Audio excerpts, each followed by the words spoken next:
world moves fast. Your workday? Even faster. Pitching products, drafting reports, analyzing data. Microsoft 365 Copilot is your AI assistant for work. Built into Word, Excel, PowerPoint, and other Microsoft 365 apps you use. Helping you quickly write, analyze, create, and summarize. So you can cut through clutter and clear a path to your best work. Learn more at Microsoft.com/M365 Copilot. Oh, it's such a clutch off-season pickup, Dave. I was worried we'd bring back the same team. I meant those blackout motorized shades. Blinds.com made it crazy affordable to replace our old blinds. Hard to install? No, it's easy. I installed these and then got some for my mom. She talked to a design consultant for free and scheduled a professional measure and install. Hall of Fame son. They're the #1 online retailer of custom window coverings in the world. Blinds.com is the GOAT. Visit Blinds.com now for up to 50% off with minimum purchase plus a free professional measure. Rules and restrictions apply. Maybe you like cooking. Maybe you don't. Either way, the new Blue Apron is for you. Because along with our classic meal kits, we're offering new pre-made and one-pan meals to help you get dinner on the table fast. And now there's no subscription needed, so you can just order and enjoy. Do delicious food your way. Shop 100+ meals at blueapron.com. Get 50% off your first 2 orders with code APRON50. Terms and conditions apply. Visit blueapron.com/terms for more.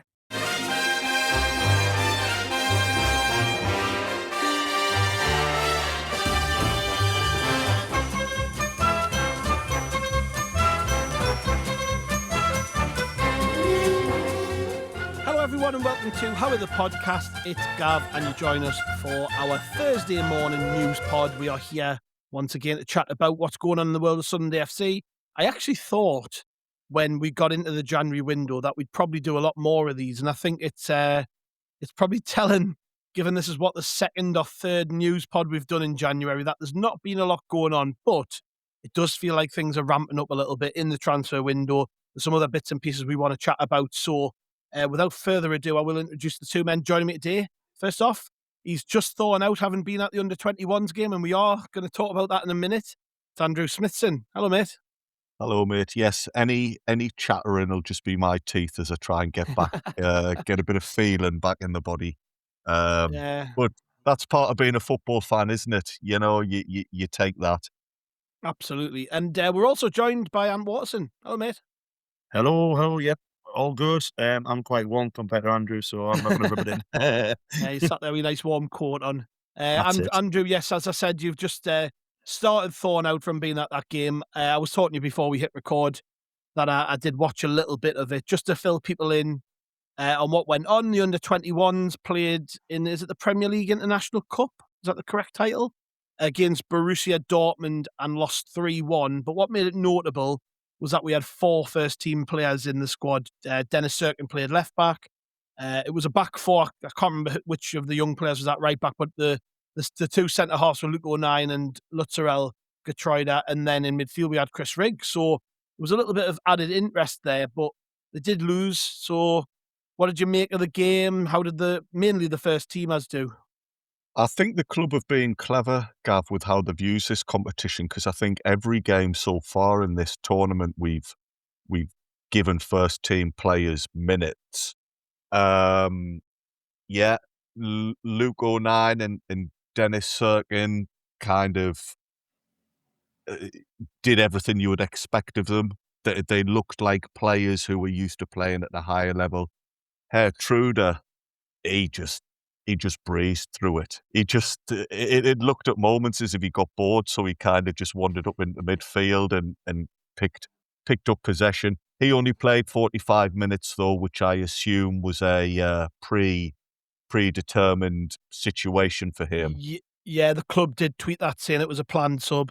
I think they're very clever to make sure they say that, because otherwise people will panic and go, "Oh shit, is he injured?" And you know, so yeah, it was a planned change. But yeah, I imagine though, Andrew, it was a kind of for the senior lads, it was probably just a case of like a walk in the park, just get through it kind of thing, and make sure they get the minutes into the legs that they need.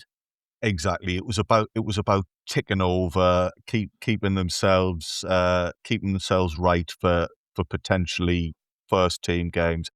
Chris Rigg, bless him, didn't didn't particularly stand out. I think he'll perhaps feel a little bit disappointed that he didn't get more of the ball.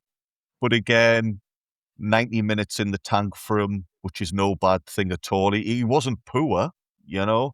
but again, uh, in his career progression, this will not be like a game that will particularly stand in the memory for him. Where did he play? Was it in the middle? Yeah, Yeah. but I mean, I think he was shirt was number 11, and Right. he's kind of. I mean, where does anybody play for Sunderland now? They're just kind of dot about. But yeah, he was spending a lot of time through the middle, kind of behind the strikers, and yeah, for those players, I think it was job done. That they got a few minutes. In general terms, I think the 3-1 scoreline is a bit harsh. Certainly, up until Dortmund went 2-0 up, we were probably the better side. So, aye, it Yeah. was a bit frustrating, but in the grand scheme of things, I think the club will probably be happy with it how it panned out. That's what happens to me whenever I go to watch the under-21s. They always get battered. I think, I quite fancy going tonight. There's going to be first teamers in the team. They just get beat. So I've stopped doing it. I mean, it's not so bad in the summer when the weather's a bit warmer and stuff, but you're a proper trooper for turning up for that one. But yeah, it sounds like valuable minutes in the legs, and doesn't it, for players who probably need it, Got to say, I was a little bit surprised Dennis Cirkin played this one, given, he has actually been fairly regular in the team. He only dropped out of the last game, didn't he? So I guess for him, it's just about keeping ticking over, I guess. I don't know how the club work these things out. Do they go to the players and say who wants to take part? And I know that as well, I think the competition rules are only allowed 3 players over age. So it was probably a case of who probably needs the opportunity more than others. But, Cirkin, 09, Geertruida, whatever we're calling them today, all got minutes. And yeah, I think that's important. And for Chris Rigg too, because God knows what's going to happen to him in this window. I would personally keep him at the club. Same with Cirkin if I could, but may well be that we need them lads to go off somewhere else. I don't know. But if Rigg is going to go out on loan, he's going to want to be sharp, isn't he? So you don't know what the motives are behind picking these players, but it's good to see them out there anyways. Oh yeah, definitely. Yeah, and I agree with the certain one. And mate, obviously, he's still coming back from an injury, isn't he? So he's not played that much football this season, and obviously didn't play against Crystal Palace at the weekend. Probably, I would imagine, as long as an injury doesn't happen to Ronaldo, he's not going to play on Saturday. So it's good to see him get a few minutes. I think Andrew said they came off halfway through the second half. Really good, valuable minutes for him. And obviously, keeping Milgo 9 ticking over Chris Rigg. I'm good at that. Andrew said he wasn't standing out, because I was hoping he would do, just to, get his foot in the door a little bit more, because I do think there's a player in him. I really do. And I think, it's just going to take, maybe a couple of years and building up maybe a little bit. And I still think he's going to be a wonderful footballer. So, but that is what it is. But yeah, and obviously with Geertruida as well. I mean, I would imagine he could have said, "Oh, you're playing for the under-9 store," and he'd do it. So, because he seems that kind of bloke. But fair play to them, and like I said, for me, I know they'll probably be disappointed with the result, but Dortmund always have these young, wonderful footballers, don't they, who to sell for a lot of money. So it is what it is.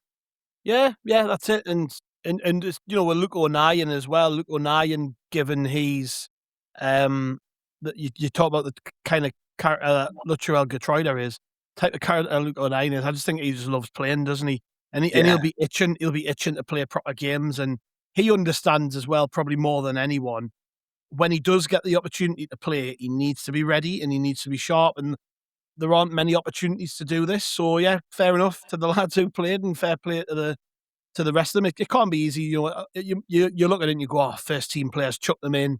They should easily win that, but there's not that cohesion there. It was, looking at the team, it was a very mixed team. You had some first teamers, you had some under 18s, you had some 21s. Quite a lot of the better 21s players have started to go out on loan. I think Harrison Jones went off injured in this game very early on. So kind of understandable to a degree that the result went the way it did. But yeah, good to get minutes in the legs of players who needed it. Moving along slightly onto transfers, and this is one which it came out the other day, and I've got to be honest, I didn't pay much attention to it because until a really established, I don't know about you lads, but until a really established source comes out with something, I'm a bit reluctant to believe it. But there is a story out which came out tea time today, and obviously we're recording this very late on Wednesday night. Keith Downey tweeted that Everton and Nottingham Forest have inquired about Wilson Isidor, which was a bit of a surprise to me, says that no concrete approach has been made. So I guess they just sounded the club out to see about his availability. Both clubs are waiting and or considering other targets. The Frenchman also has interest in him from multiple clubs overseas and is one to watch this window. 25-year-old Isidor's contract is up in 2028, but he's fallen down the striking pecking order at Sunderland. Another one really interesting, isn't it? Wilson Isidor, a player who we all love. He's been brilliant for Sunderland. His character is second to none.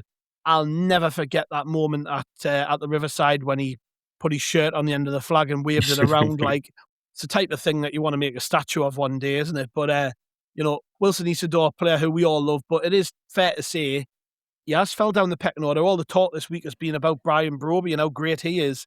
And I don't know whether he's got a bit of a bruised ego and it's maybe making him think, if Broby continues along these lines, am I going to get a chance? So what's your reading of this? The fact that clubs are even inquiring about his availability?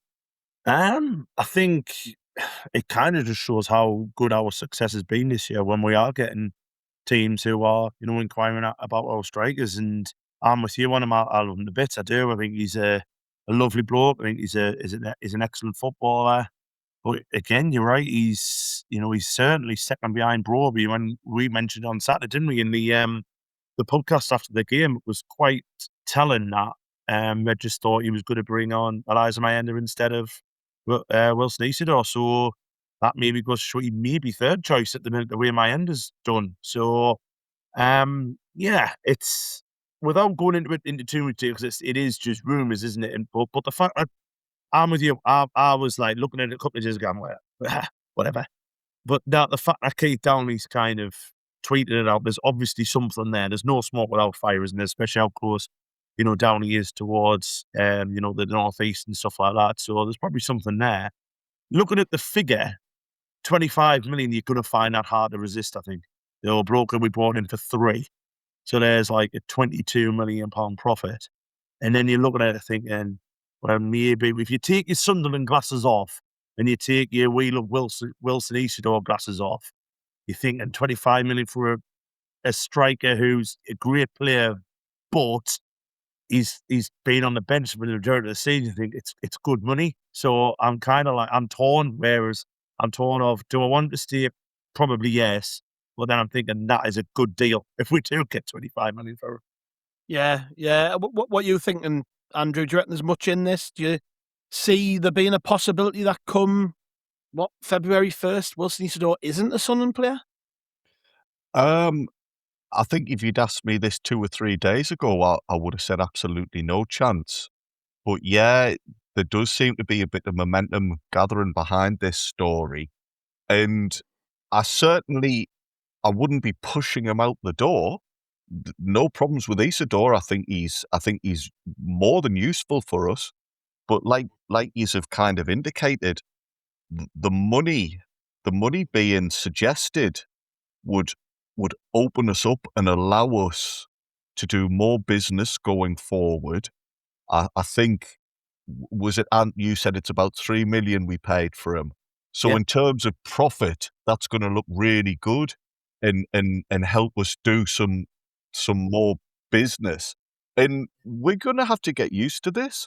If we want Sunderland to be near the top in the top half of the table and pushing, we're going to have to get our heads around the fact that the team do need to be ruthless. Isidor seems like a cracking fella. He absolutely loves it here. He's popular with the other players. But, they've done this already. They've let Job go when the time was right. if Isidor's the next one to go and we get the right money for him, so be it. Wish him all the best and hopefully put that money to good use.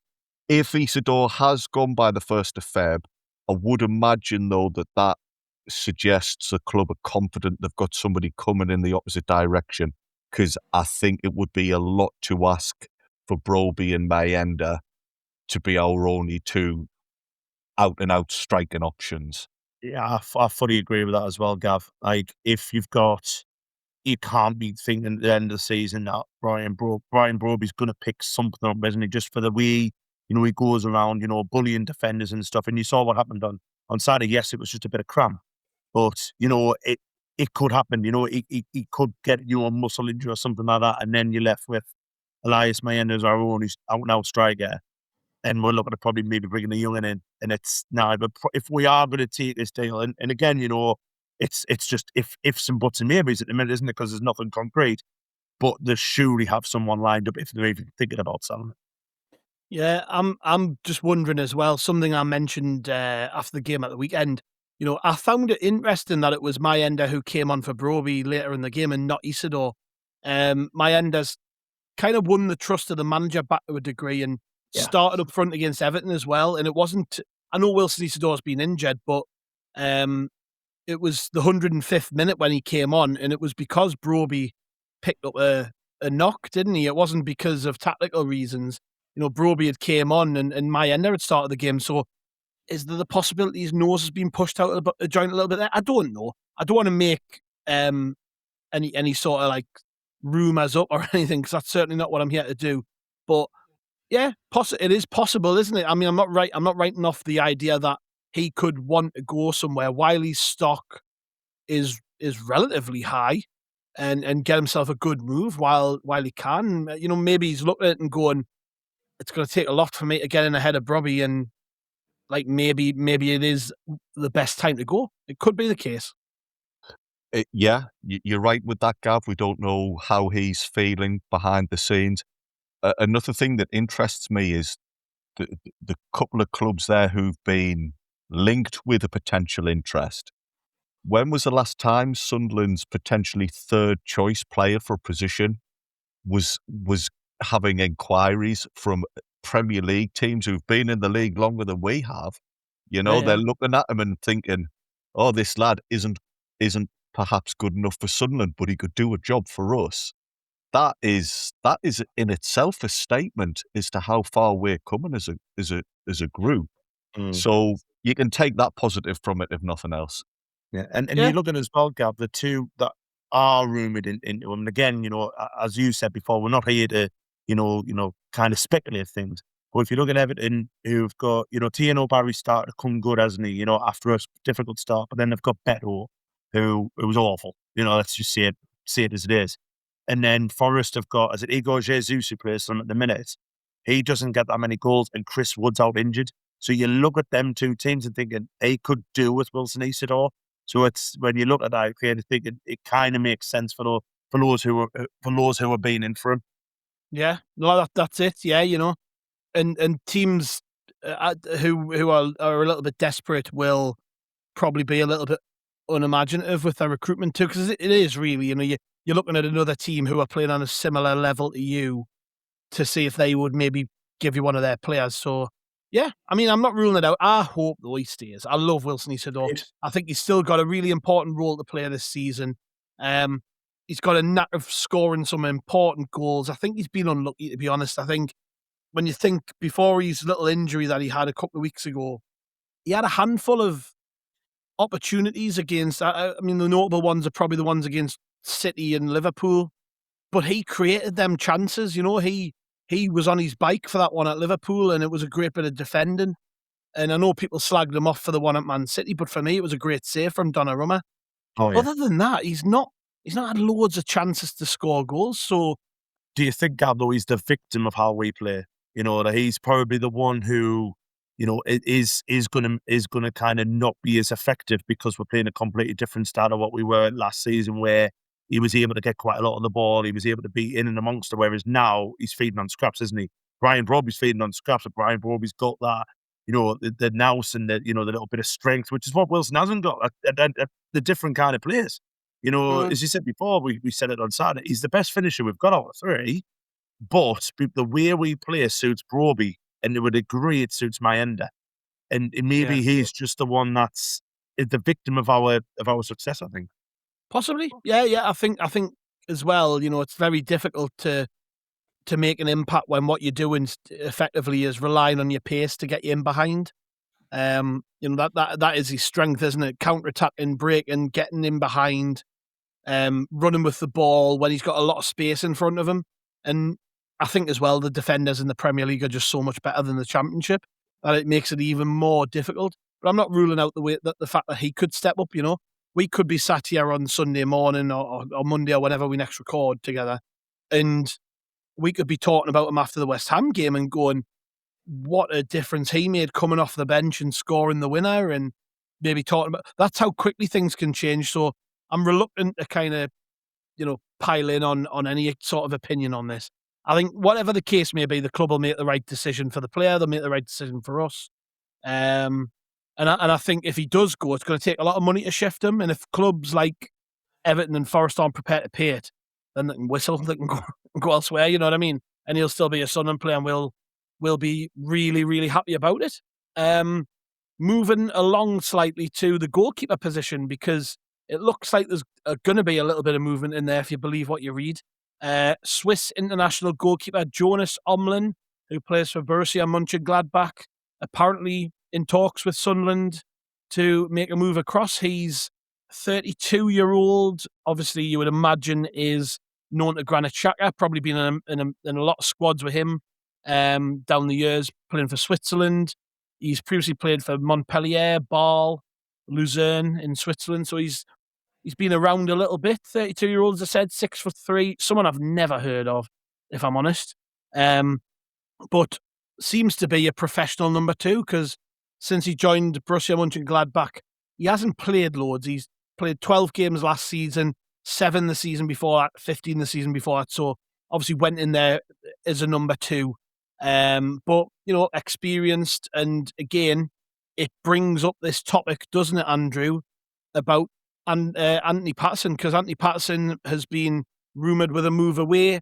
I've had messages to me asking if I've heard any about him going to Millwall, and this is from Millwall fans who seem convinced this is going to happen. So, is it a case of the club sticking to the word? And I think Reggie said this the other week, didn't he? He said, if he leaves, we would have to replace him effectively. So it does make you wonder, Andrew, doesn't it? Is Patto going to be the next big exit out of the club, given it looks like we're lining someone up to maybe replace him? Well, I don't know if I'm now putting 2 and 2 together, but Patterson wasn't selected for that under-21 team tonight either, and he has played earlier on in the tournament to get a few minutes under his belt. So the clues would certainly all point us down that line of thinking. This Jonas Omlin, as you say, he looks as if he's served similar roles elsewhere. We've also allowed Blondie to go away on a permanent transfer. So that would suggest the club are shaking things up in their goalkeeping department. Patterson, like Isidor, I wouldn't be shoving him out the door, but you get that feeling, Gav, that's where we're headed. Yeah, that's it, isn't it? And it's looking ominous now for Patto, isn't it? I think it's just a matter of time. And yeah, I mean, I wouldn't. Again, I've never heard of this lad, this goalkeeper from Borussia Mönchengladbach. Never heard of him.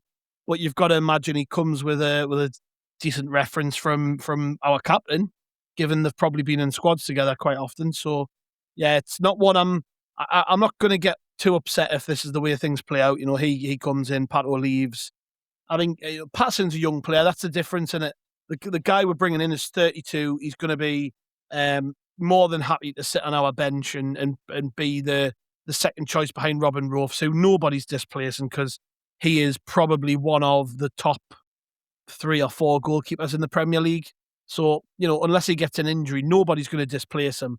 And then it does boil down to who's happy just being that number 2. And Patto's a young man. He's going to want to play games. He's proven that he can play in the Championship already. So if Millwall, who are ambitious, and it's a manager he's worked under in Alex Neil, that they're going for promotion, they're right in the mix for promotion out of the Championship, I can't imagine there's probably many better offers on the table from, really, if that is the case. Yeah, that's it. The only thing I'm a little bit a bit concerned about is if Millwall aren't in from, I would want the money for him. I don't think a loan makes sense, to be honest, unless it's a loan with view. Like if they get promoted or whatever, they've got to sign him. But now again, it's I think Andrew's hit the nail on the head there. It's someone. Again, it's just we're going back to how successful we've been this season, where you're looking at a goalkeeper who is a massive part of why we're here in the first place. That save against Keith Mill, which will be remembered forever. But he's not as good as Robin Ross, and that's just is what it is. Robin Ross has been amazing, hasn't he? He's such a good goalkeeper and such a young lad, and for a lad who's willing to come in here and happy to be a number 2, which what Omlin I'm sure is what it's for. Then again, it makes sense, doesn't it, that Anthony Patterson go and get some games and reevaluate at the end of the season. But I would prefer, if we're bringing someone in, to get a fee for him, and for me in January, just say, well, we'll sell him. You know what I mean? And then it's good for PSR, isn't it? So, but yeah, again, it's sad, but you can understand why it's happening. Yeah, like we've said repeatedly, when you're a young player, you want to play games of football. So yeah, I'm not going to begrudge the lad a move. I think he's just an unfortunate victim of the success we've had, the rapid success we've had. There were repeatedly question marks over his suitability to be our number 1, even last season. When he was playing, there were people who just weren't having him. There were certain games where he cost us points, and people would turn around saying, "Is he really good?" So, it's not a surprise that one of the first things the club did when we got promoted was to go out and buy a goalkeeper. It's proved to be the right decision. And whatever happens from here, we obviously wish him good luck. And if he, again, a bit like Wilson Isidor, if he sticks around, happy days. He's a good lad. The players like him, clearly. There's never been any sort of hint that he's a bad influence or anything like that, around the club. Just somebody who the other players get along with, and he's obviously well liked by the club, and they've got behind him over recent years, and that's why he's played so much football for us. So yeah, we'll see where we go with that one. I tell you what, we'll go for a quick break now, and then when we come back, we'll probably round off with a few more stories. So we'll see after the break. Does it ever feel like you're a marketing professional just speaking into the void? But with LinkedIn ads, you can know you're reaching the right decision makers, a network of 130 million of them, in fact. You can even target buyers by job title, industry, company, seniority, skills, and did I say job title? See how you can avoid the void and reach the right buyers with LinkedIn ads. Spend $250 on your first campaign and get a free $250 credit for the next one. Get started at linkedin.com/campaign. Terms and conditions apply. Welcome back to Howie the Podcast. It's Gav here, and today we are doing a news pod. Just chatting about Anthony Patterson there before the break. Couple of moves out the door, Andrew. Players you're probably more familiar with than I am. Young players from the under-21s team. Tom Lavery has signed on loan for Halifax Town, right back from the under-21s team. And I want to say the name of the goalkeeper who's signed for Whitby is Isaac Allen. Have I got that right? Allen. Yeah. Isaac Allen. He's signed for Whitby. So a couple of lads who've gone out on loan. Yeah, the Isaac Allen one is intriguing to me because he only came in over the summer, and I think this is already his second loan. And I believe the team he was at loan at previously was at the same level. So I'm not sure the background of that and why he's come back to then be immediately sent back out to another club who were playing in the same division. He was somebody though who was perhaps brought in to help boost the numbers for the under-21s, whereas Lavery, somebody who's been at the club a long time and come through the ranks. He I was surprised he went out on loan as early as he did. I want to say he's been playing on loan in Ireland and I think had done pretty well there. So I'm assuming Halifax for him is the next step in his continued progress. And that probably will be with a view to getting him back in the summer and seeing what he could do. He seems to really, I know you expect this of everybody at that age, but he seems to really love his football and appreciate the opportunity he's got. So good luck to him. I'm not going to say I know much about Halifax's current form, but it's relatively close. So the club will be able to keep an eye on him and see if he's performing well for them. Yeah, Tom Lavery was at Cliftonville in Ireland, so yes. yeah, he came back a few weeks ago, I think. So, but looking at him, he's 20-year-old, and I just think, unfortunately, like there are a lot of young players who just aren't going to get anywhere near the first team. Like a 20-year-old, we're signing Noah Sadiki's 20, isn't he? We're signing players that age to play in the first team. So unfortunately, there are lads who are just not going to be able to get chances, not going to be good enough for us at the minute. Timo Tutierov has just gone out on loan to Exeter, who he's probably been one of the best players in the 21s for a year and a bit now. And he's gone on loan to Exeter, scored on his debut. Fans love him already. Sometimes these lads have got to go and spread their wings, and it might either be the making of them at Sunderland or the making of them elsewhere on a professional journey. And that's, to me, that's almost it is just as important as developing players for the first team. It's that when these lads aren't quite up to what we need, the club are still producing players and they're making a name for themselves in the professional game, because that's, that is the point of it. Like, not everyone's going to play for Sunderland. There are only 11 spots in the starting 11, regardless. And as we keep progressing, those opportunities are going to be even more difficult for young players to get. So again, don't begrudge anyone a move. I think, to be honest, there's going to be a lot more of this over the next sort of week and a bit. I think you're going to see a lot more of the 21 squad going out and just getting experience at the clubs. Because a 20-year-old, I think you would want to be playing men's football, wouldn't you? You wouldn't want to be playing playing for the 21s and in front of nobody, really. You, Andrew, and a few other people turn up. That's about it. They want to be in front of proper crowds in competitive games. So yeah, that wasn't meant to be a shot at you, by the way. No, none taken. But that's a good point about how we'll be moving some of those players on in January, because that then frees up the spots for the under-18s to take the step up. And the club have been really proactive in the last few years at allowing players to move up through the ranks. It's very rare nowadays that you get a load of players who are just blocking the progress of younger lads. And it's sad. It's sad when you see some of these boys move on, but it doesn't necessarily mean they failed. It just means their career path's taken them elsewhere. And the club have to manage that. It's a really important part of moving the club forward. Mm-hmm. Indeedy. Moving on to some sad news, I guess, Andrew, and one that won't have escaped many Sunderland fans, but David Young has sadly passed away, who was, of course, part of that legendary 1973 FA Cup winning squad. He was the sole Sunderland substitute on the day, wasn't he?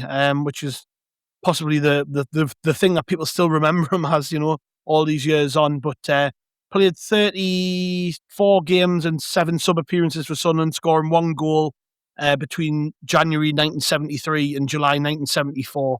And yeah, just sad to hear that he's passed away. It's another reminder that this team was the last Sunderland team to really achieve any success. And they're all old guys now, and it's just sad when we do get this news that one of them has passed away. Of course it is, and you're right.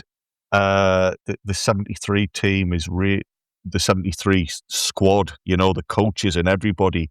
Whenever somebody from that story passes away, it's hard to take because they meant a lot to people. It's funny that, he's perhaps famous for a game he didn't play in rather than the games he did play in for Sunderland. But the fact that he was named as our substitute speaks volumes, because if you've only got one slot available for a big event like that at Wembley, you've got to be damn sure that they're a good player and that can do a job for you in different positions if needs be.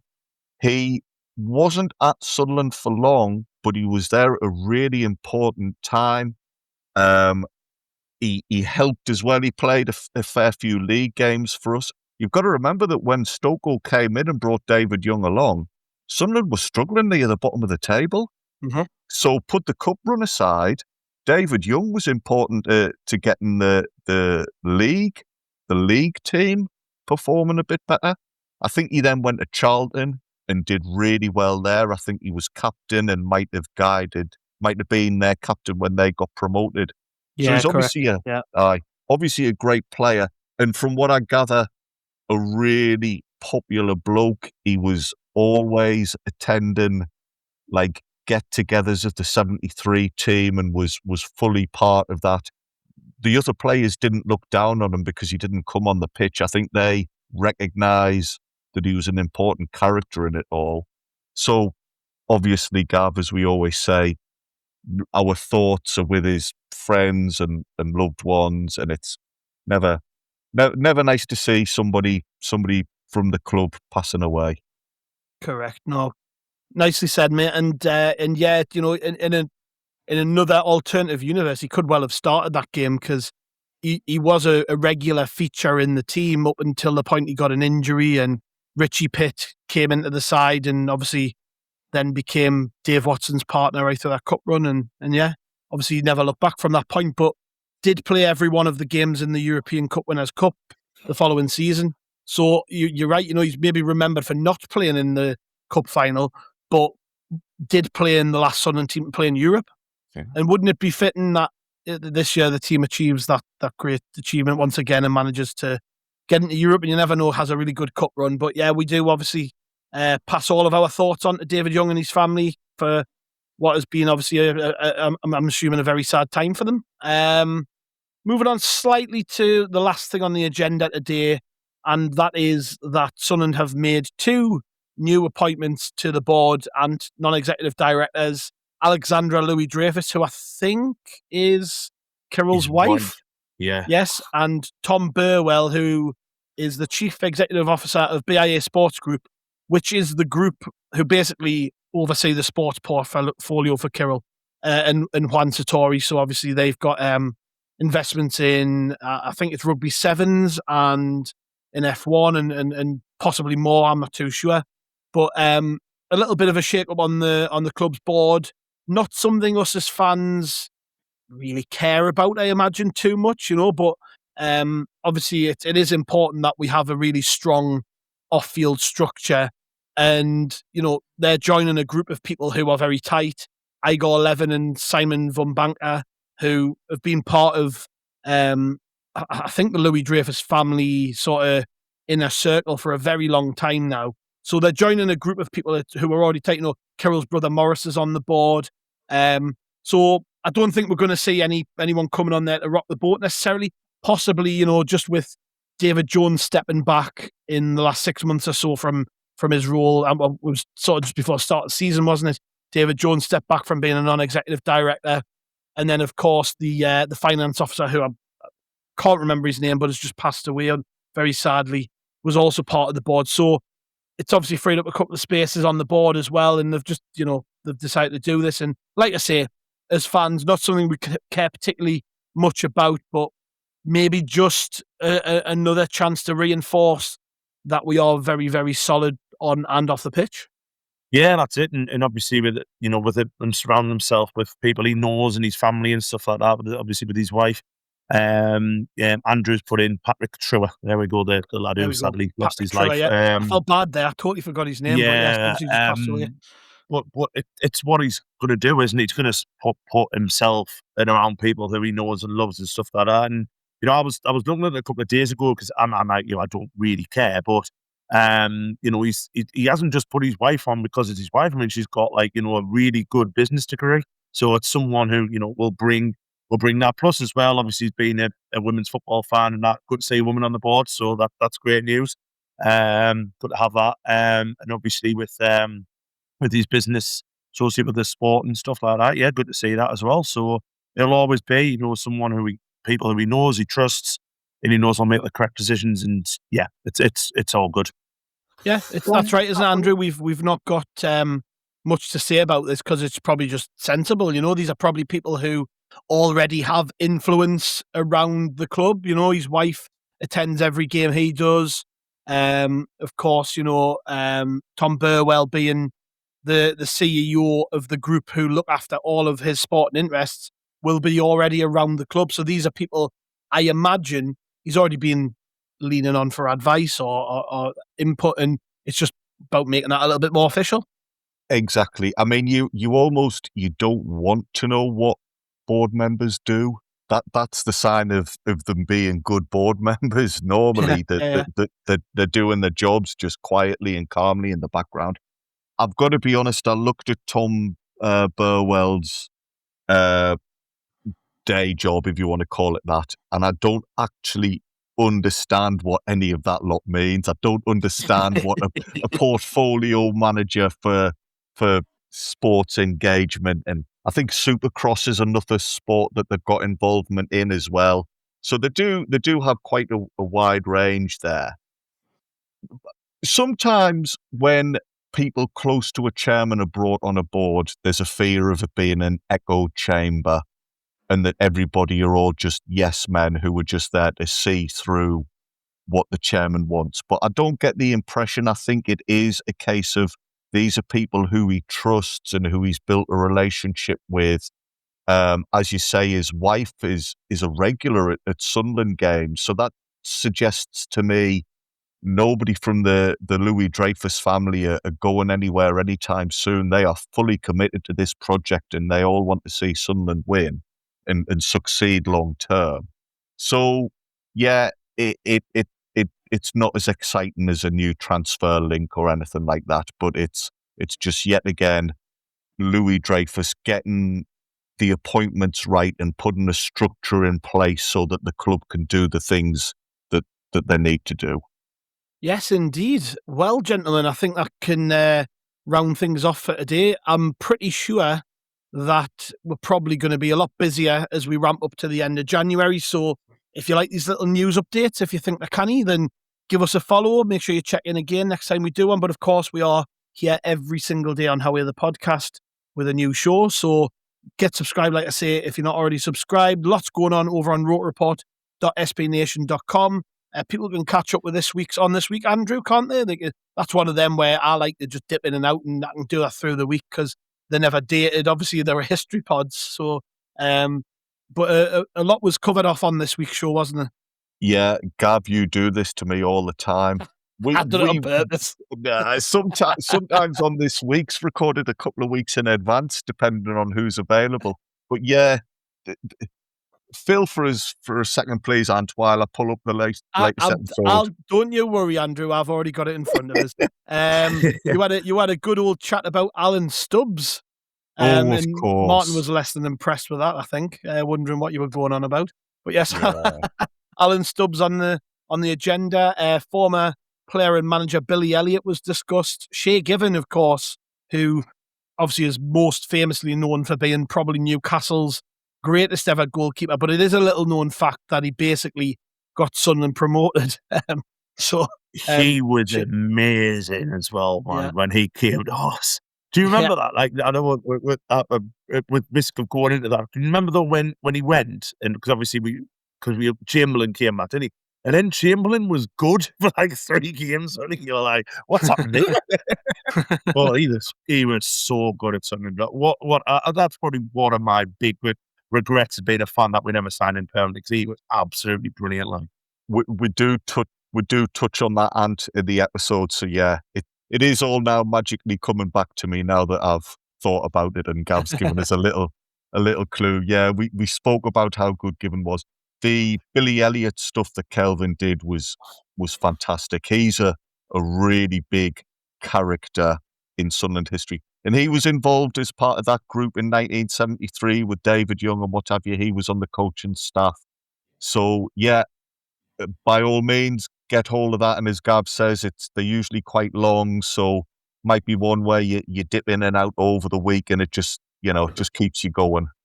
Yeah, and of course there was also Q&A earlier in the week, so lots to catch up on, lots to come over the coming days. What is it today? It's Wednesday, so Thursday, Friday we will have an opposition fan coming on to chat about West Ham. Chris will be on with that one, so that's coming up. Of course, there'll be the match day preview, reaction pod. Sunday morning we're being joined by Ian Murter, long-time sports journalist in the north of England. So, as I always say, loads to get caught up on and, of course, listen to. So make sure you are subscribed. Just need to say thank you very much, gentlemen. Been a pleasure.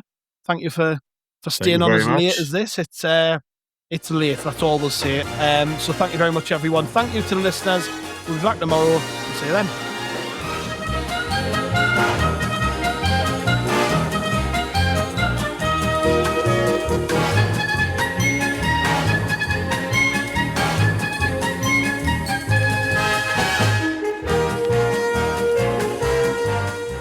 Well, the holidays have come and gone once again, but if you've forgotten to get that special someone in your life a gift, well, Mint Mobile is extending their holiday offer of half off unlimited wireless. So here's the idea. You get it now, you call it an early present for next year. What do you have to lose? Give it a try at mintmobile.com/switch. Limited time 50% off regular price for new customers. Upfront payment required. $45 for 3 months, $90 for 6 months, or $180 for 12-month plan. Taxes and fees extra. Speeds may slow after 50 gigabytes per month when network is busy. See terms.